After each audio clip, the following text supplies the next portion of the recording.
Everyone. I see we are already 4 minutes after the hour. I think we can start. I'm going to share the presentation for today.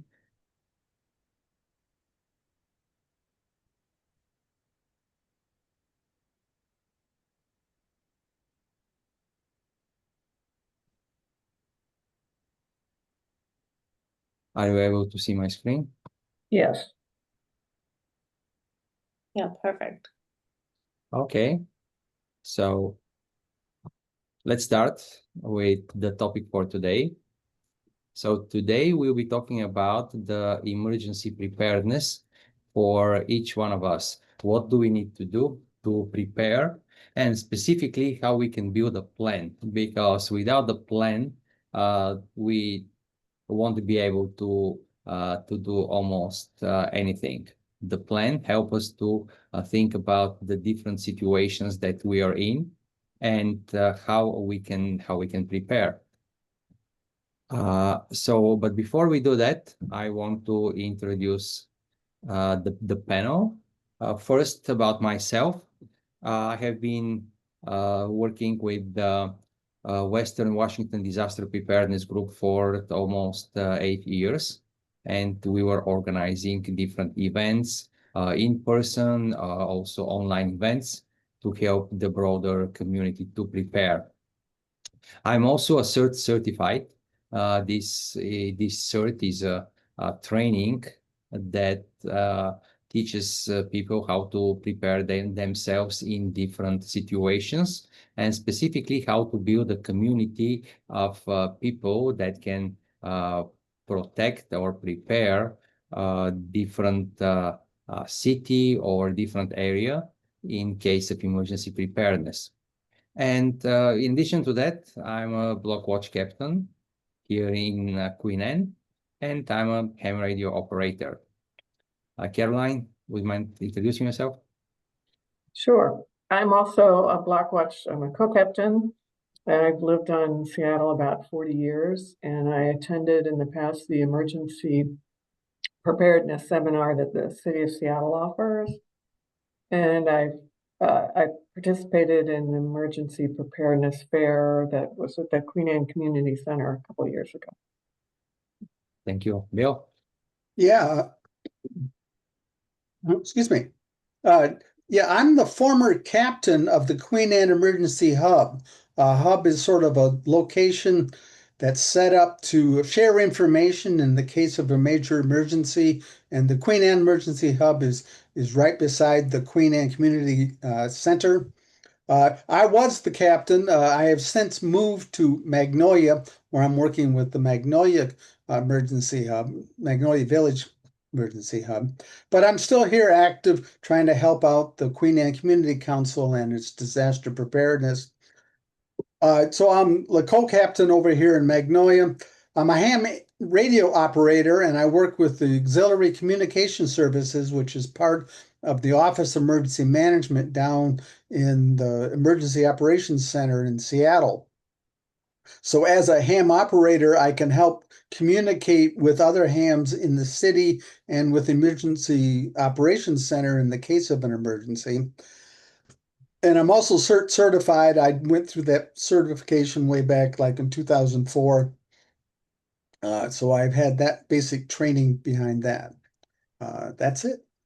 Stan? Yeah, thanks a lot, Bill, and thank you for helping us, even though you are now a Magnolia resident. So let's... Go down to 10. Well, So now let's talk about why this really matters and why we want to talk about it. Because in many cases, what happens is if you don't have a plan and if you don't know what you can expect, in many cases, people expect that somebody else is going to help them in case of emergency. And there are so many cases in so many emergencies, when we start from Katrina to so many more, where we see that the emergency response is usually delayed at least 3 days to a week, even sometimes 2 weeks. And we need to have a plan how we can survive during that time. Let's move to the next slide. So the first thing is to be able to identify the risks, the first thing that we need to think about. For example, do we want to prepare for earthquakes? Do we want to prepare for power outages? And by the way, if there is a significant earthquake, it's very possible that there will be also power outage, that probably the water will be shut down. And also, what are those events that you think are most probable and the ones that are going to be of significant importance to your family? The most important part is really to bring everything that we'll tell you today and to think how it applies to your family and build your own plan. I will show you later in the conversation my personal family plan. And here are some of the important questions. For example, who does the plan cover? What is your situation? Do you have kids? Do you have also older parents that you need to help in case of an emergency? Do you have pets? Do you take medicines? And then you need to think about what will happen if you need to prepare if it happens during the day. And let's say if it happens during the day, and if you are a family of 3 or 4, each one of you might be at a very different location, not at home. Somebody can be at work, somebody can be at school. And what will happen if there are no communications? For example, your son is at school, your wife works somewhere on the east side, you work in Seattle. Let's say the roads are blocked because of so many people trying to move one direction or another. And what do you do? And then this is during the day. What happens if it is during the night? And let's say you don't have electricity. What even the other one, this interesting one about if it is a holiday and most of the people who are at hospitals or at some of the people who we expect to help us, they're also on holiday. Or if you are on holiday and this happens, what are you going to do? And then I already mentioned what will happen if everybody is away from home. This is particularly something that is very near and dear for me, and something I thought a lot about, because what happens if each of my member of my family is somewhere else? Where are we going to connect? For example, am I going to go and try to get my son from school who studies in Shoreline, and I'm in Queen Anne? My wife works in Redmond. So is she trying to go back home, or am I going to pick up my son and try to go to Redmond? Because let's say if it was the big earthquake, Seattle will be more devastated than, for example, Redmond. And those are all questions that we need to think about. For example, the other one is, how am I going to get out of Queen Anne? Because as you know, Queen Anne, it is the only ways you can get out of Queen Anne is through bridges. What if they are not functioning? The only way is to go through downtown, but in downtown, most probably you won't be able to move. And there are so many questions. I will try to actually pose many of those during this conversation. Then this is again related to some of the previous slides. What are specifically the hazards that you want to identify and prepare? There are city and state hazard maps. For example, if there is hurricane or if there is a flooding, for example, the Interbay area will be most probably submerged. It doesn't need to be a lot, but enough so that people cannot really go anywhere. We can look at some of the research of previous disasters in the area. For example, what happened during the earthquake in 2021, the Nisqually. Then we need to identify those top 3 neighborhood risks.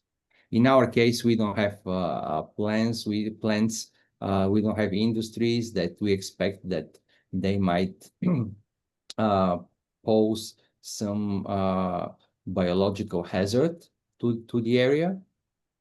Still, for example, one of my concerns is that most of Queen Anne, especially here where I live, the west side is mostly made of sand. So if you look at the soil, when there is a construction, you will see a lot of sand. And with houses that do not have very strong foundations, those that are very old, many of them will start sliding down. And what does it mean? And how can I protect against that?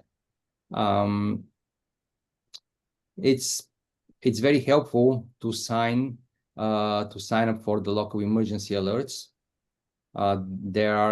Bill will help us identify some of those in the area. I believe he knows them well. What are the different services where we can sign up and we get those alerts? There is also one slide at the very end with resources. We've mentioned some of them there. And the other one is walk your block, and actually the routes. That's a very important part.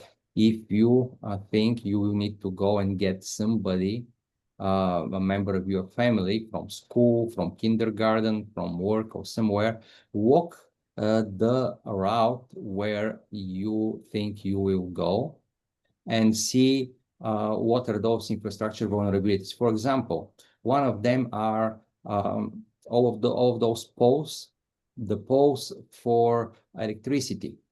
It is very likely that many of them will be fallen down, and it will be very difficult to walk on street, especially if it rains, where you have cables that are on the ground.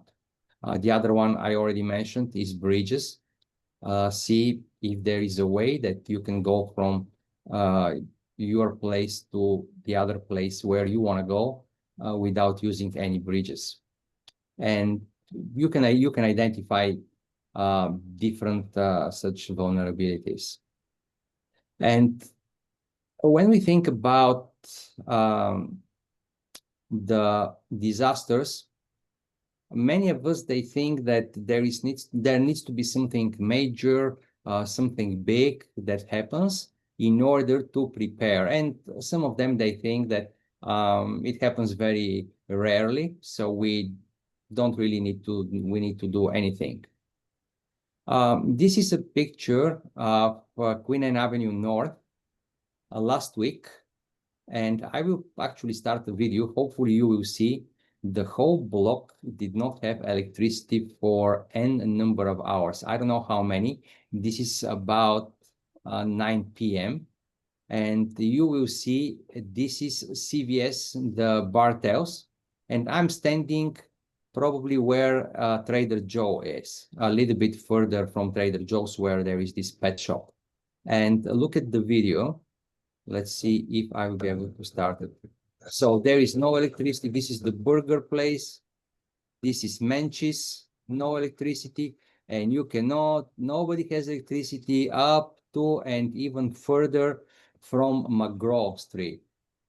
And then it was going down to almost 3rd Avenue West.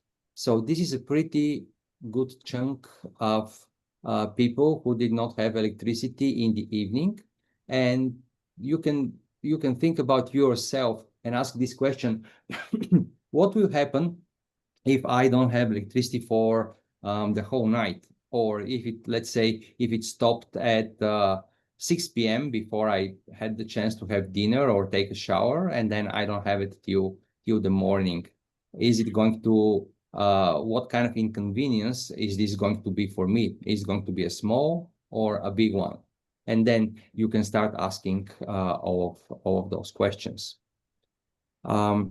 So now I want to briefly talk about building the plan. But before that, I want to turn to Bill to tell us a little bit more about communication and how we can get in touch with people if we are separated during such natural disaster.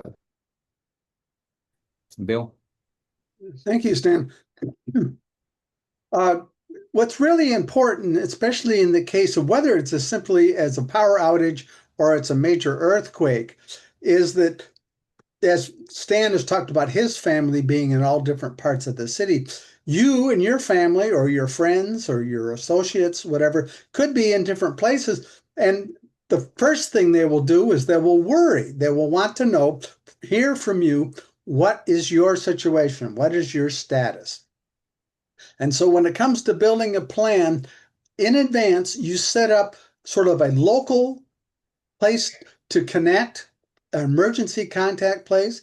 This is maybe whether you talk to them by phone or talk to them in person, or an out of area contact. That is that if something happens in Seattle, you need something outside of Western Washington, where other people like your friends and neighbors and your family from across the country can contact or go to, and of course you need to plan and inform them of where your contact is. And you set that up so that you can make that one contact with them and say, this is what my status is, and then everybody else can learn. So it's important that you sort of set this up in advance.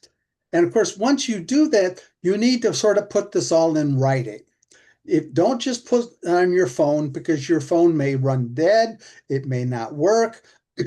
If you've saved it on the cloud, the internet may not be working or your cell service may not be working. So put it in writing and keep that writing in your wallet and keep it in your home. Maybe even keep it in work and maybe even keep it in your car. This printed material is going to become very valuable when all of these electronics come up short or come up failing. So there are preset nearby distant meeting points or designated routes and printed maps. Now, what this is very few people nowadays use printed maps.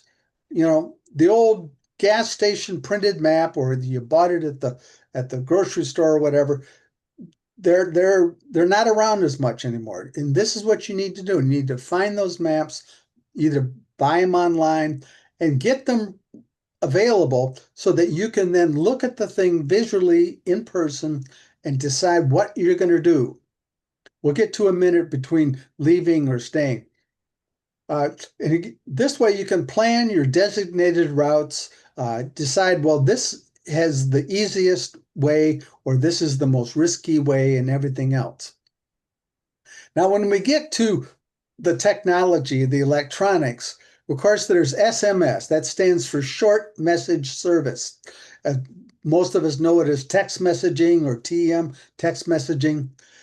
This is one easy way that if the cell services and the internet is all working, that you can then tell somebody what your status is. Now, I want to make a point that when something goes wrong, whether it's the power or whether it's the wind knocking things down or whether it's the earthquake that has shaken everything up, when it comes to cell service, text messaging uses very little power and bandwidth and need to get through, as opposed to voice, especially opposed to sending pictures. So if you can text message, you have a better chance of it getting through and making contact. And at the same time, you have a better chance of maybe getting a reply. Now, some of these other things listed there, there's Starlink. This is a satellite type thing. You have to buy the phone, you have to buy into the service. And of course, if you have Starlink, and you are in a situation where you have no power or whatever, most of these things can be operated by batteries. You can then connect with the satellites and connect with out of the area and update people on your status. FRS and GMRS, these are radios, family radio services and general mobile radio service. What these are is a family service radio is kind of like walkie-talkies. You don't need a license to operate them. You can buy walkie-talkies or you can buy family radio service radios, and you don't need a license to operate them, but you got to understand how they work and what frequencies are. And there's something also called tones that you got to understand. And so this is a little technical, but if it's a way to make people connect with each other, it may work. Now, right now, anyway, family radio services is a possibility if you want to get into some of the technology. Now, general mobile radio service is kind of like amateur radio, ham radio, but you need a license. Now, you don't have to take any tests or anything, but you have to get a GMRS radio, and you got to get a license in order to be legally talking about it. There are GMRS, what's called repeaters. These are transmitters that you connect with, and they repeat your transmission out and stuff like this. So again, if you're want to get into that type of technology and radios and licensing, and then of course there's protocols and how you talk and when you can talk and stuff like this, and identifying yourself with your licensing. And then, of course, there's ham radio. This is amateur radio. Again, you need a true license, and this is a rather extensive testing and licensing process where then you can join ham radio clubs, or you can just talk to people on your radio throughout the city. Now, some ham radios, if you get into what's called high frequency radios, you can talk across the country or talk around the world, but it all requires a certain amount of equipment and dedication and stuff like that. Then, of course, there's satellite. Now, we talked a little bit about Starlink. Then there's some other satellite messengers. One's called Garmin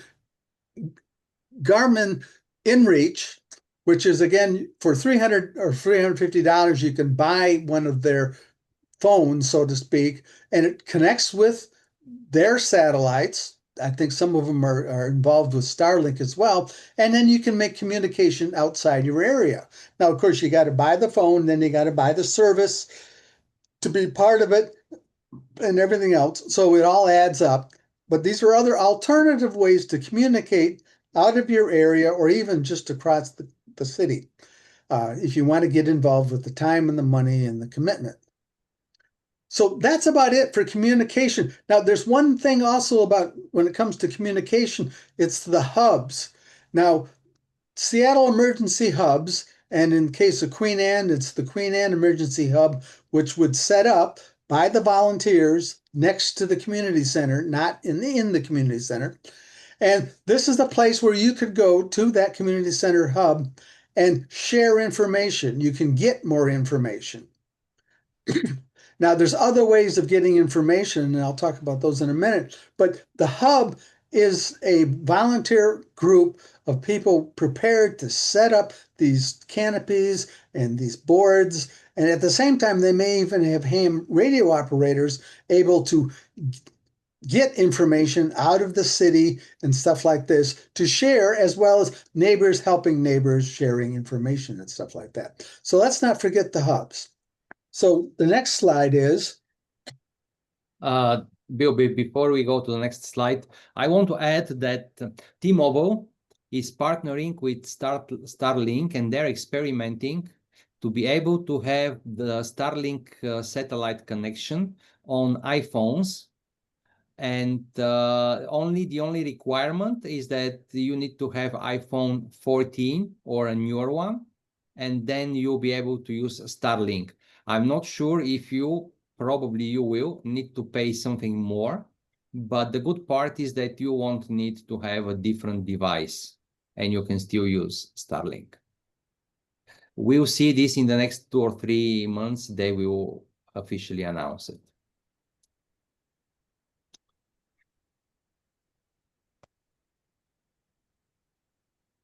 So next slide. Okay, no. Okay, so this is the next one.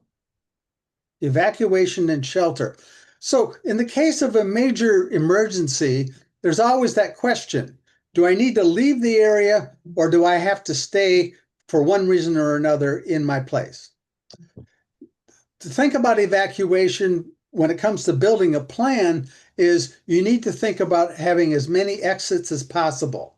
Now, this lists 2 exits from every room. Multiple neighborhoods have different exit routes. And of course, Queen Anne, you can go in any number of directions, but it's possible that Interbay will be impassable. It's possible that the Royal Bridges and Ballard and Fremont bridges will be down. As Stan had mentioned, you may end up having to go into the city. But you need to get the maps and have it planned out as to what your possible evacuation routes are. And you need to think in terms of it being carless, because in the case of either bridges down or roads up, impassable, or just crowds, you may need to be able to do it without a car. So now in terms of evacuation, I happen to live in an apartment. I live on the 4th floor of a 4-story building. And if you go into the hallway, there are actually exits, multiple stairways on my hall because it's a long building and everything else. But if I have to leave, if I can't get into the hall, right, or the hall is impassable, what I did is I went out and bought a 50-foot rope ladder. I mean, it's got strong tines and everything else with hard plastic and wood and everything else. And so I have it in a closet. And so if I have to, I can attach it to my railing in my patio and drop it down 4 floors and get out of my building that way. And that's just one thing that I thought of when I first moved in here earlier this year was I need to be able to get out over the railing and down 4 floors. And that's what I did by buying a emergency ladder designed specifically to attach to the railing and drop down 50 feet. Now, the other question is sheltering in place. And this what gets back to being prepared with all your supplies, with having water and everything else. And we'll get to that, comes up a little bit later. But you need to think about in terms of what is your home do, whether it's an apartment or whether it's a house, in terms of being safe from earthquakes, safe from smoke, or maybe even just secure if there happens to be civil unrest. So this is where you need to keep in mind and plan ahead about what are you going to do, whether you're going to take it to the basement or whether you're going to put it into a particular room, and to work together and think ahead of these possibilities of earthquakes, aftershocks, smoke, civil unrest. You need to maybe block the air leaks and the smoke and use air purifiers. So if you're going to stay at home, and assuming you have the right supplies, you need to think about this in advance. You need to be prepared. So again, building the plan, of course, resource storage. This is something, if there's any one question I think I get more often than anything is people say, they say 1 gallon per person per day, so for the 2 of us, that's 28 gallons, for 2 weeks. Where am I going to put 28 gallons in my apartment? Well, you just have to make a decision. You have to decide what your priorities are. Personally, I don't want to have my storage of all my emergency stuff to get in the way of my normal life.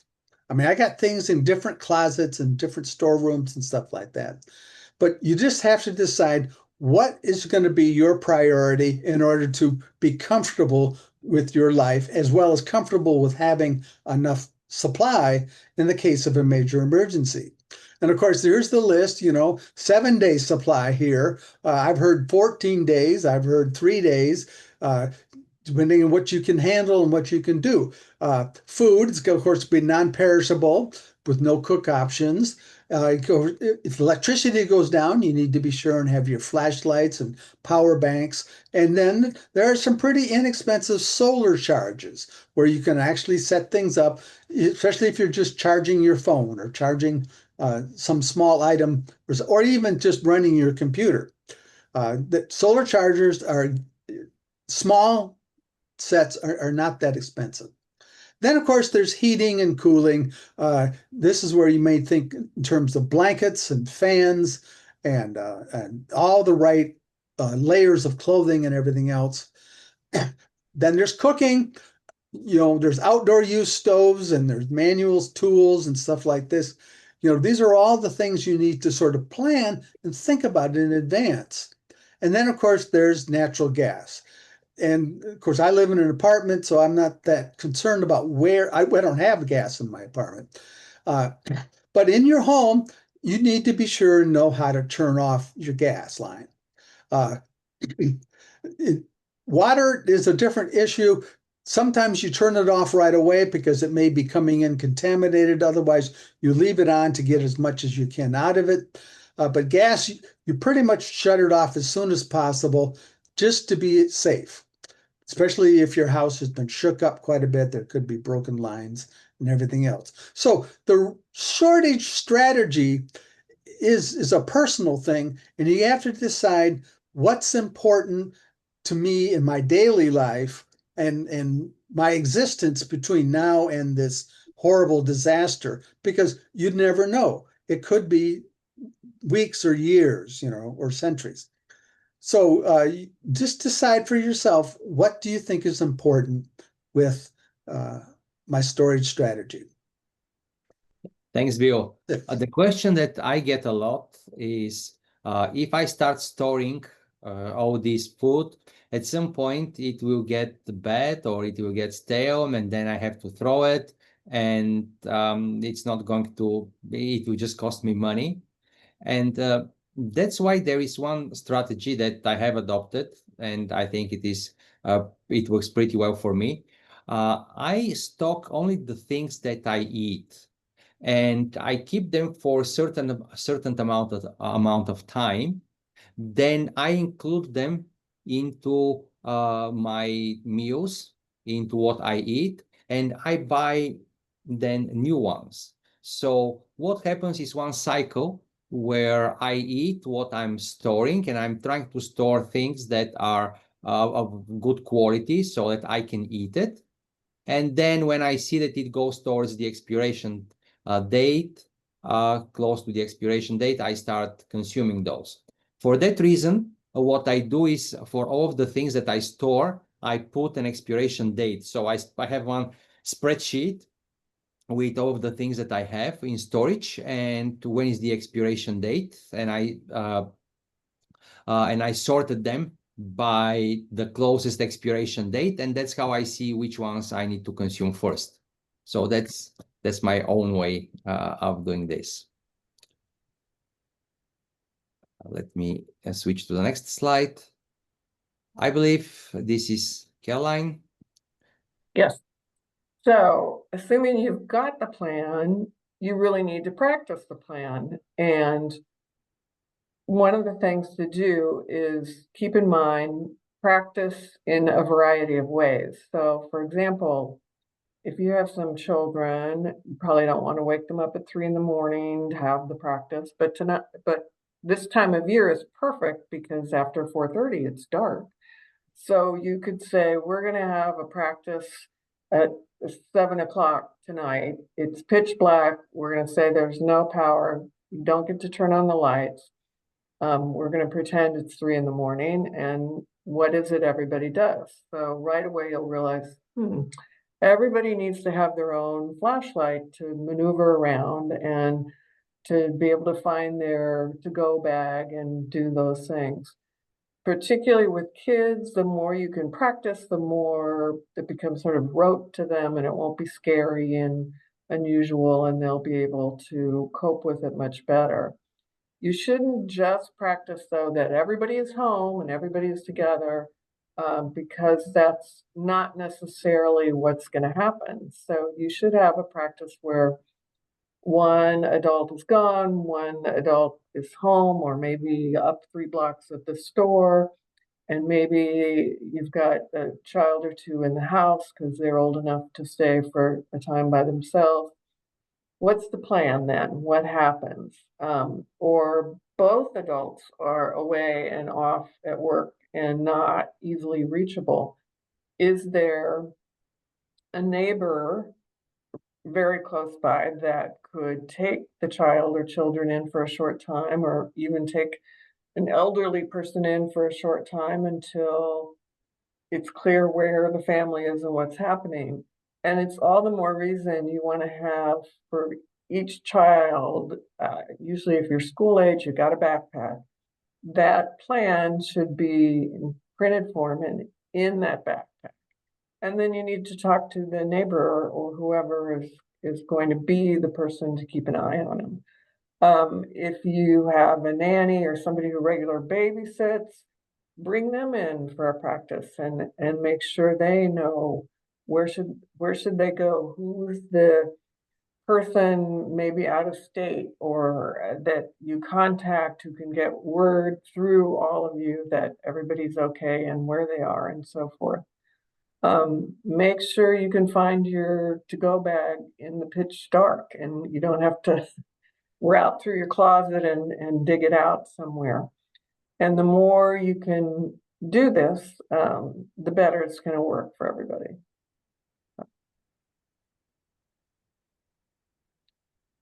And again, we've said this a couple times, but it's really important. Don't just have your plan on your computer or in your phone. Have written copies.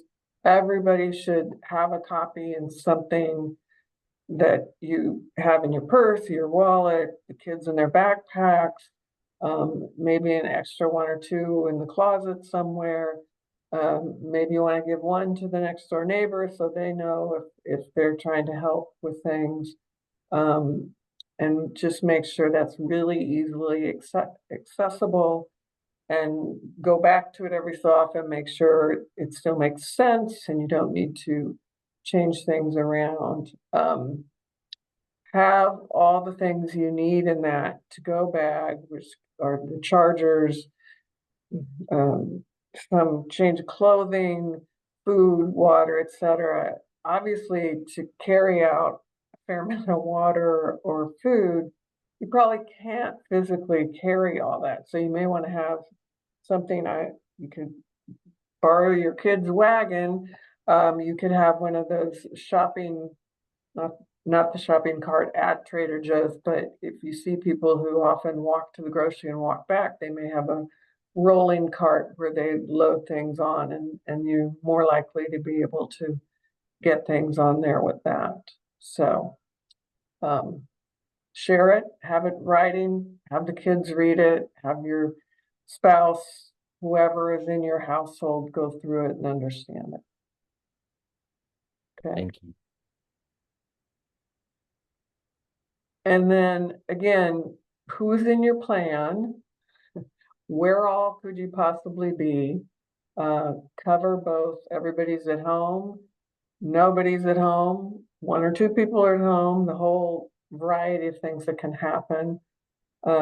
Start stockpiling resources. Doesn't mean you have to go to the grocery tomorrow and buy 24 gallons of water. I often will buy a gallon each time I go to the grocery. I have them spread out in my house.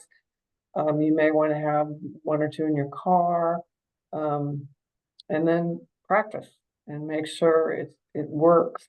Practicing is a way for you to go, oh, we didn't talk about this, or we don't have some idea how to deal with that. So it's a good way to make sure your plan is really workable. Thanks, Caroline. I see that we are a little bit behind on time, but still, I want to quickly share my personal emergency plan of my family so that you can see and get a little bit of an idea what it is. I'm going to stop sharing here and I will start sharing one Word document. Are you able to see my screen? Yes. So this is my family's emergency. At the moment to find each other and to communicate. So we have different scenarios that we have identified. The first one is what happens during weekdays if my son is at school and my wife and I are at home. This was to some extent during COVID.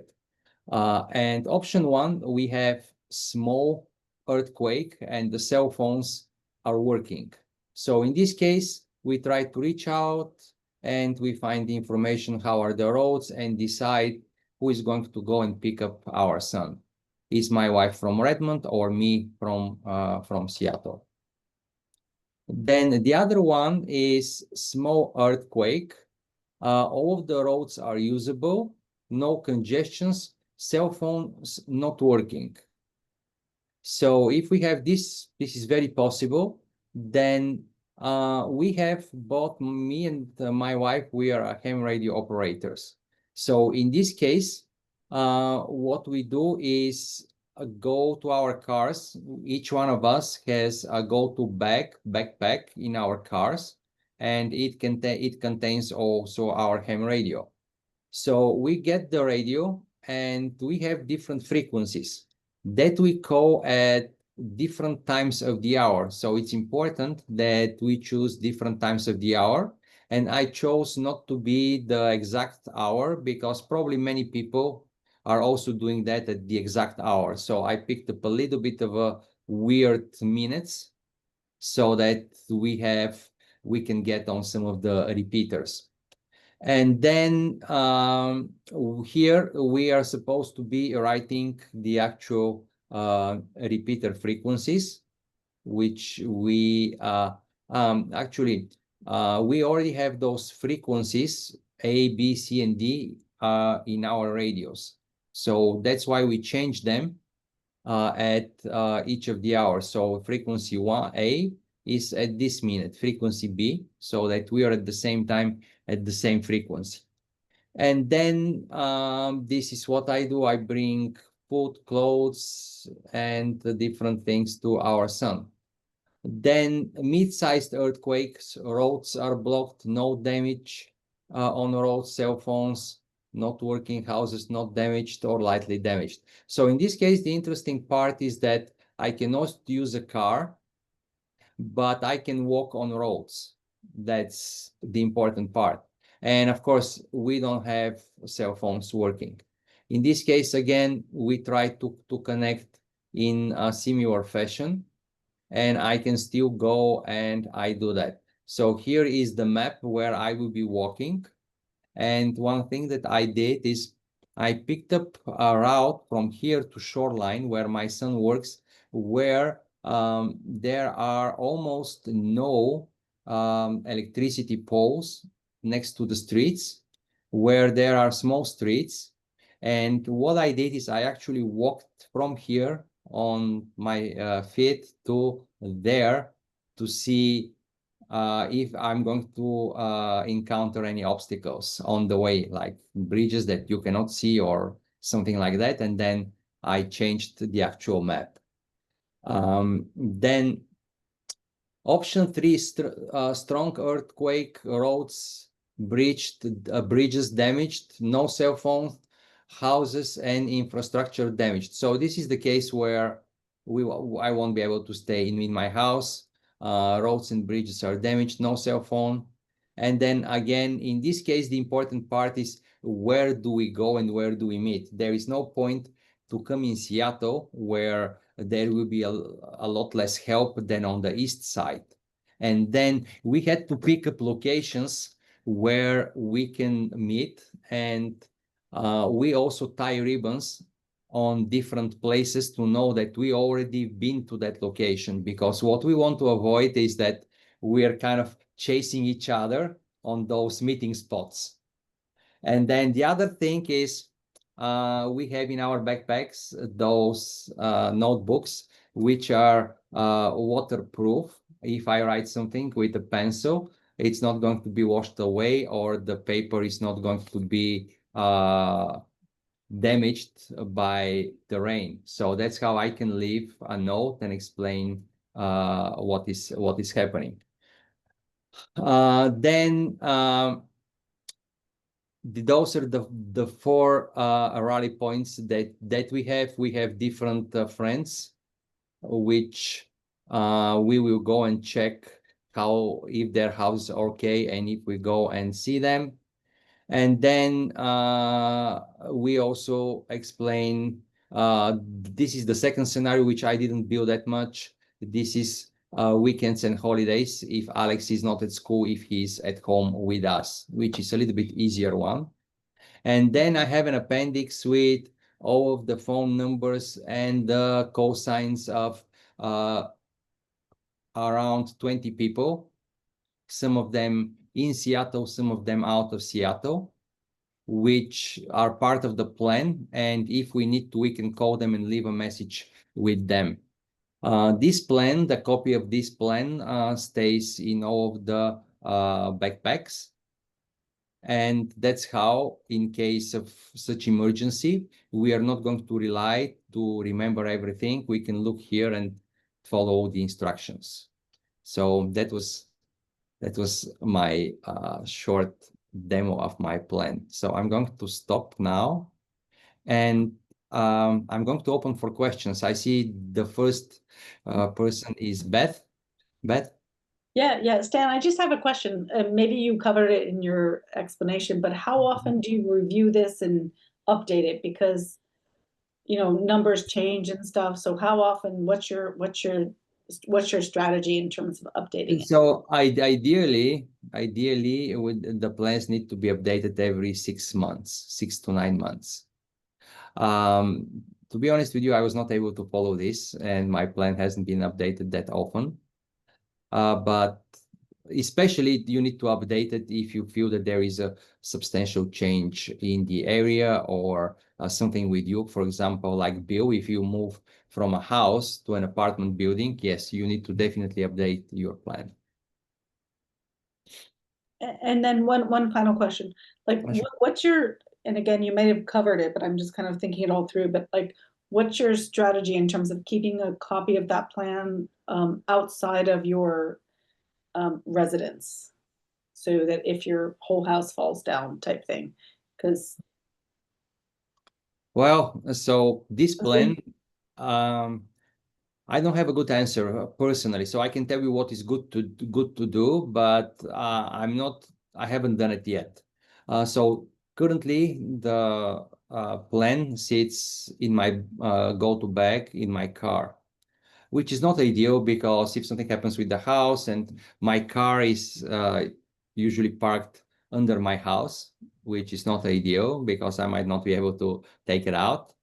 But a better way is to, if you really want to prepare for this use case, is to have a box in your yard where you have some of those necessities. You can have first aid materials. Very important to have this key for shutting down the gas, and probably some medications, depending if you think you would need some of them. And then very important, the phones and some communication device. Bill, Caroline, do you have something to add? No, I think that's a good list. No, I don't have anything really to add. So Okay, all right, thank you guys. thank you. So I- I want to see any other questions? I'm sorry, I messed up my video, but I have a question. Where can I get one of those hazard maps? The hazard maps. So you can get back to us, and we will tell you how you can find them, and how you can basically, you need to download them or screenshot them, and we will point you where exactly you need to go. At the end of the presentation, which I'm going to share again because I didn't share all the slides. You will see also our contact information. Oh, by the way, Caroline, you have this week's challenge to tell us about before we go. Oh, Yes. so can you, in the next 7 days, figure out part of your plan and draft it and put it into place and even practice it? Because it's really easy to say, oh yeah, we'll get to that. But if you haven't gotten to it and then something happens, then you don't have a plan. So that's your challenge. Can you do that in the next 7 days? Yes, I can tell you it's very easy to postpone the writing of the plan. It's very easy. And the only problem is that when something like this happens, it's usually going to be too late to write the plan. And And finally, this FEMA Family Emergency Plan worksheet is a very good start. It's very simple, very brief, and it's a good start, and you can use it then to build upon that. and Stan, do you want to pull up that resource sheet? Because it had good. Yes, those are some of the resources which are clickable links. I'm not sure when we share the PDF whether they will be still clickable, but still, I will try to. If they're not clickable, I will just put the URL next to them. Yeah, and I'll try to make sure when we share the stuff they are. So that's terrific information. Yeah, thanks. And And yeah, go ahead. be mindful, SNAP in this connotation has nothing to do with what you're hearing about on the news.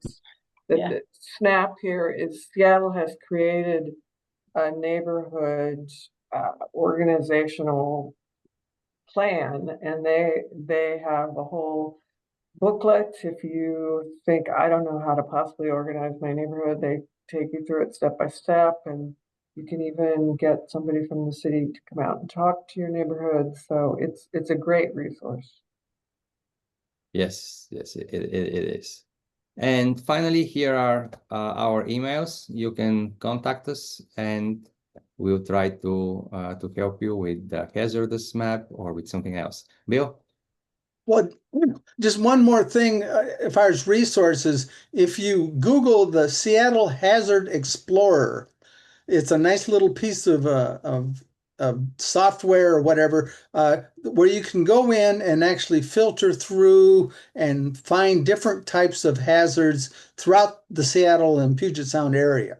So I think it's a wonderful little tool put out by the Office of Emergency Management. Seattle Hazard Explorer. Yeah, thank you, Bill. I have another question. Sure. Has anyone tried to use that Garmin InReach? No, I I have. haven't. It was recommended to us in our condo, and my understanding is that you could get it on discount from Amazon on Black Friday. So but it's at least $150. The most important part will be how much will be the monthly fee that you will pay, Yeah, because over time they can add up. right. Also, the other thing is keep an eye on what will happen with T-Mobile and Starlink, because this will be substantially less expensive Right. way, and you are not going to need to carry a separate device. It will be just your phone. And I would expect that it will be substantially less expensive than any of the other dedicated services. Would you have to subscribe to T-Mobile? Yes. If you are not a T-Mobile subscriber, you need to be a T-Mobile subscriber, and then you can use it.